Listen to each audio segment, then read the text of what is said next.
मनुष्य अपनी मृत्यु की जगह कैसे पहुंच जाता है, सुनकर रूह कांप जाएगी। मनुष्य के जीवन में समय, परिस्थिति और स्थान बड़ी भूमिका निभाते हैं। कई बार घटनाएं इन्हीं के अनुरूप घटित होती चली जाती है। कलयुग में एक ही चक्रवर्ती सम्राट हुए और वह थे सम्राट विक्रमादित्य, जिनके नाम पर भारतवर्ष में विक्रम संवत की शुरुआत हुई। विक्रमादित्य एक बहुत ही पराक्रमी, विद्वान और कुशल प्रजापालक थे। वह अपनी प्रजा से अत्यधिक प्रेम करते थे। राजा रात में वेश बदलकर अपने प्रजा की हालत जानने के लिए नगर में निकल जाया करते थे। एक बार की बात है, राजा विक्रमादित्य वेश बदलकर रात को नगर में निकले। घूमते घूमते भोर का समय हो गया। उस समय राजा विक्रमादित्य नगर की परिक्रमा करने वाले मार्ग से गुजर रहे थे।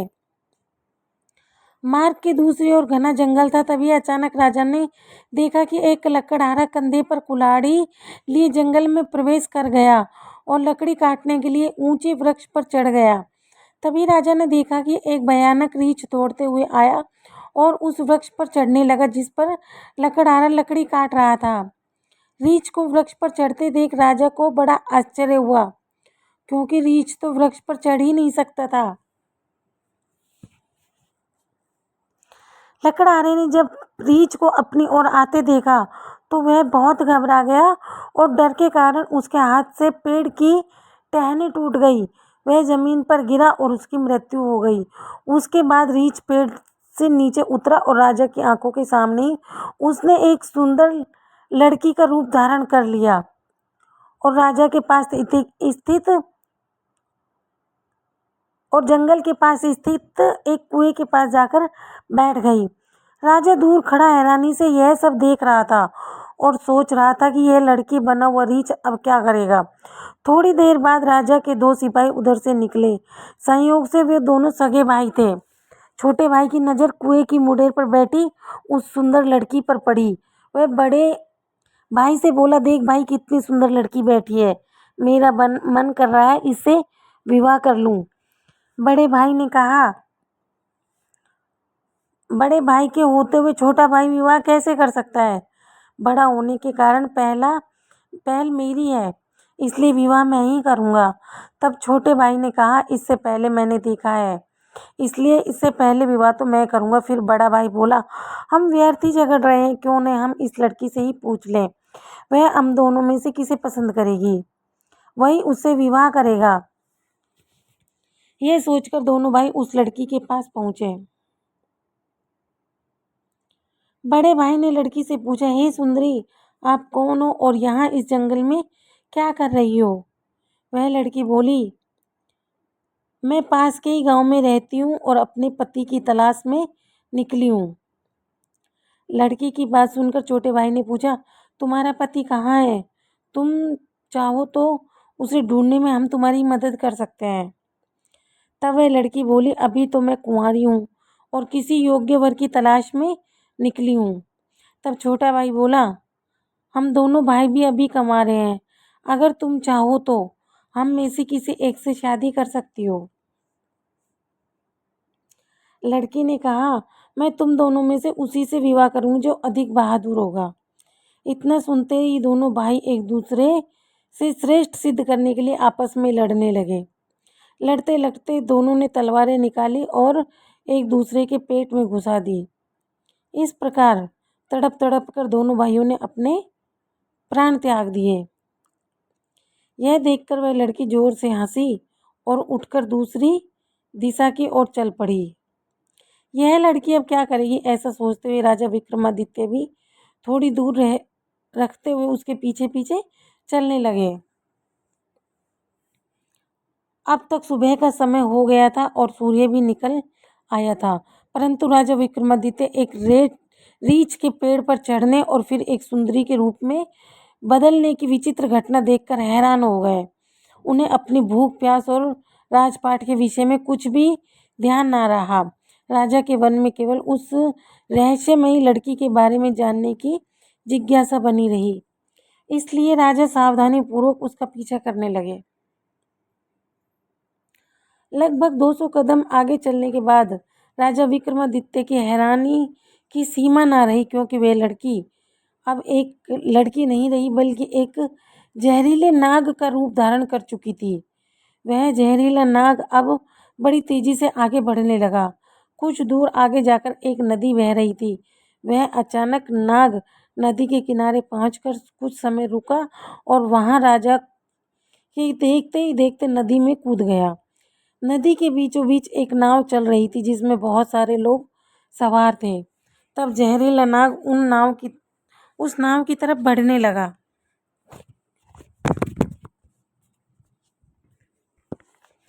सम्राट विक्रमादित्य नदी के किनारे खड़े यह सब देख रहे थे।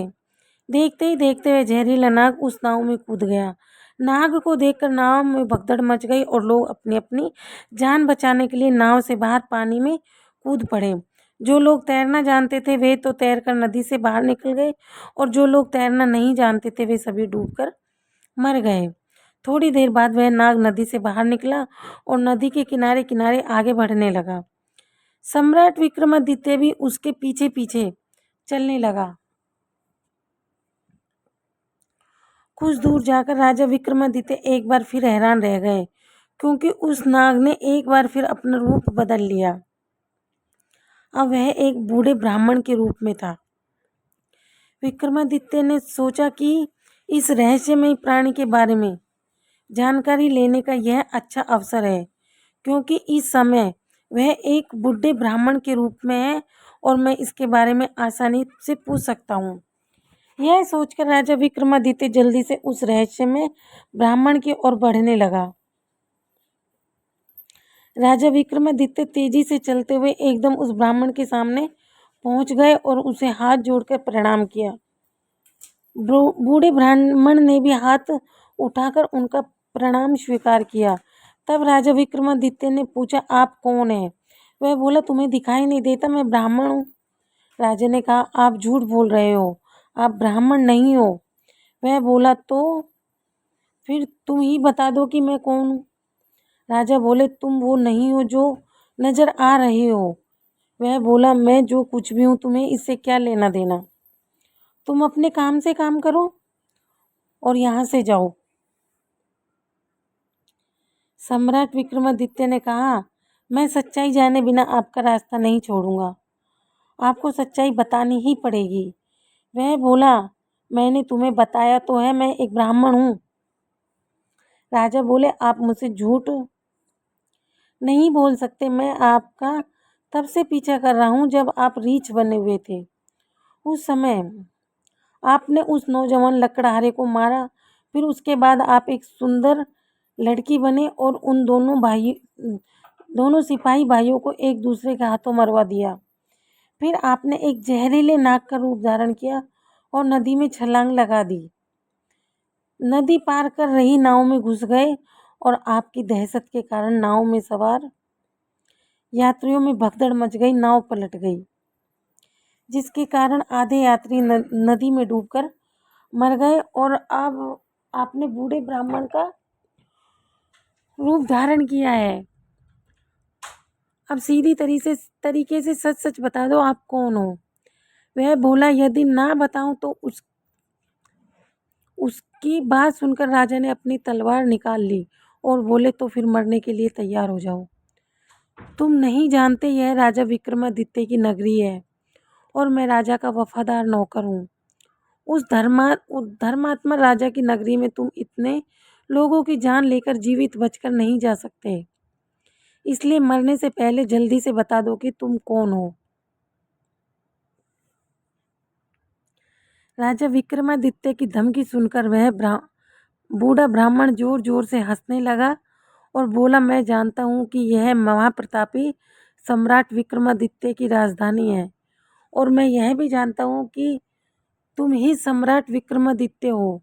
फिर भी एक बात जान लो कि तुम मुझे मार नहीं सकते, बल्कि एक दिन ऐसा आएगा जब मैं तुम्हें मरने के लिए विवश कर दूंगा। उसकी यह बात सुनकर राजा विक्रमादित्य सोचने लगे, जिसने इस वेश में भी मुझे पहचान लिया वह कोई साधारण व्यक्ति नहीं हो सकता। इसलिए राजा विक्रमादित्य विनम्र होकर बोले, अब जब आपने मुझे पहचान ही लिया है तो कृपया यह बताएं कि आप वास्तव में कौन हो। तब बूढ़े ब्राह्मण ने कहा, बिना मेरी सच्चाई जाने तुम मानोगे नहीं, इसलिए मुझे बताना ही पड़ेगा कि मैं कौन हूँ। इसलिए राजन, अब ध्यान से सुनो कि मैं कौन हूँ और तुम्हारी राजधानी में क्यों आया हूँ। बूढ़े ब्राह्मण ने बताना शुरू किया कि हे राजन, जो कुछ भी मैं बताऊंगा उसका एक एक शब्द ध्यान से सुनना। मेरा नाम काल है। तुम जानते हो कि इस संसार में जितने भी मनुष्य जन्म लेते हैं उनकी मृत्यु निश्चित है। इसलिए संसार को मृत्यु लोक भी कहा जाता है। जब मनुष्य माता के गर्भ में आता है तो उसके पूर्ण अंग बनने के बाद आत्मा उसमें प्रवेश करती है, अर्थात वह सजीव हो उठता है। मनुष्य के जन्म से पहले उसकी मृत्यु का समय, जगह और हालात अर्थात मृत्यु किस प्रकार से होगी, यह सब विधाता की ओर से निश्चित कर दिया जाता है। राजन, तुम यह भी जानते हो कि दुनिया के हर मनुष्य के जन्म मरण का लेखा जोखा चित्रगुप्त के पास होता है। जब भी किसी मनुष्य की मृत्यु का समय आता है तो वह धर्मराज को सूचित करते हैं। तब धर्मराज मुझे अर्थात काल को आज्ञा देते हैं। तब मैं मृत्युलोक अर्थात पृथ्वी लोक पर आता हूँ। मुझे पता होता है कि किस समय, किस जगह पर और किस हालात में मृत्यु होगी। मैं उस मनुष्य को निश्चित समय पर उस निश्चित जगह पर लेकर जाता हूँ जहाँ पर उसकी मृत्यु लिखी होती है। मैं उस स्थान पर वैसी ही परिस्थितियां अर्थात हालात बना देता हूँ।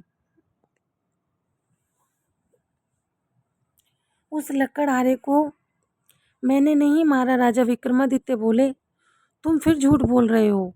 मैंने स्वयं अपनी आंखों से देखा है कि उस लकड़हारे की मृत्यु का कारण तुम ही थे। बूढ़े ब्राह्मण ने कहा, बेशक कारण मैं बना था, लेकिन सांसारिक लोग तो यही समझते हैं कि लकड़हारे की मृत्यु पेड़ से गिरकर टहनी टूटने से हुई है और फिर मुझे तो मृत्यु के बाद देव धर्मराज के आदेश का पालन करना ही पड़ता है। उस लकड़हारे की मृत्यु पेड़ के गिरने के कारण लिखी गई थी, इसलिए मैंने रीछ बनकर वैसी ही परिस्थितियां और हालात पैदा कर दिए। नहीं तो जरा सोचो, यदि असली रीछ होता तो क्या क्या वह कभी पेड़ पर चढ़ पाता? परंतु वह तो मैं था और मेरे लिए कुछ भी मुश्किल नहीं था।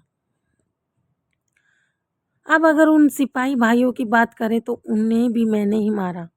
उन दोनों की मृत्यु एक दूसरे के हाथों लिखी हुई थी, इसलिए मुझे लड़की बनकर वैसे हालात पैदा करने पड़े और नाव में सवार कुछ लोगों की मृत्यु पानी में डूबने से लिखी थी। इसलिए मुझे भयानक नाव का रूप धारण करना पड़ा, नाग का रूप धारण करना पड़ा। यह कहकर बूढ़ा ब्राह्मण बोला, राजन, मुझे लगता है कि अब तो अच्छी तरह से समझ गए होंगे कि मैं कौन हूँ और आपकी नगरी में क्यों आया हूँ, और यह भी समझ गए होंगे समय, स्थान और परिस्थिति का सांसारिक मनुष्य के जीवन में कितना बड़ा महत्व होता है।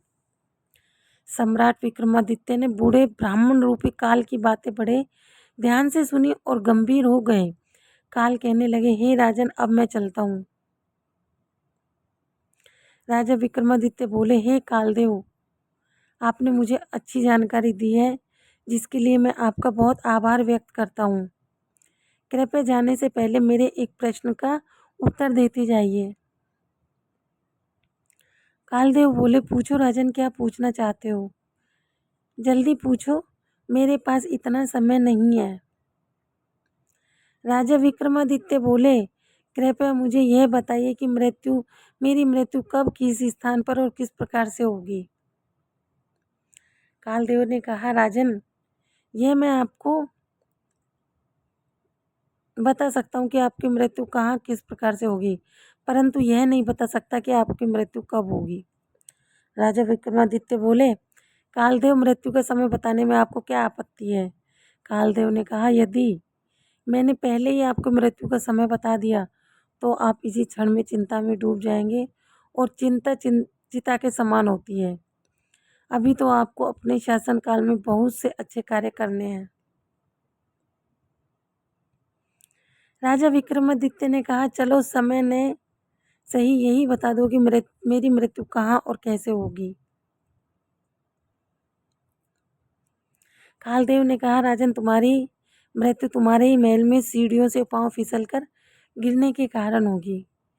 यह बात सम्राट विक्रमादित्य को बताकर बूढ़ा ब्राह्मण रूपी काल जल्दी से एक दिशा की ओर चल पड़ा और कुछ दूर जाकर गायब हो गया। इस वक्त तक सूर्य नारायण भगवान भी पूर्ण रूप से अस्त हो चुके थे और चारों तरफ अंधेरा हो गया था। राजा विक्रमादित्य अब तक शारीरिक और मानसिक रूप से बहुत थक चुके थे, इसलिए मन में गहरी सोच लिए तेज कदमों से अपने महल की तरफ चल दिए। मित्रों, आगे चलकर सचमुच ऐसा ही हुआ। राजा विक्रमादित्य की मृत्यु महल की सीढ़ियों से फिसलकर गिरने से ही हुई थी। ऐसे ही और वीडियो के लिए हमारे चैनल को सब्सक्राइब करें, वीडियो को लाइक करें। धन्यवाद।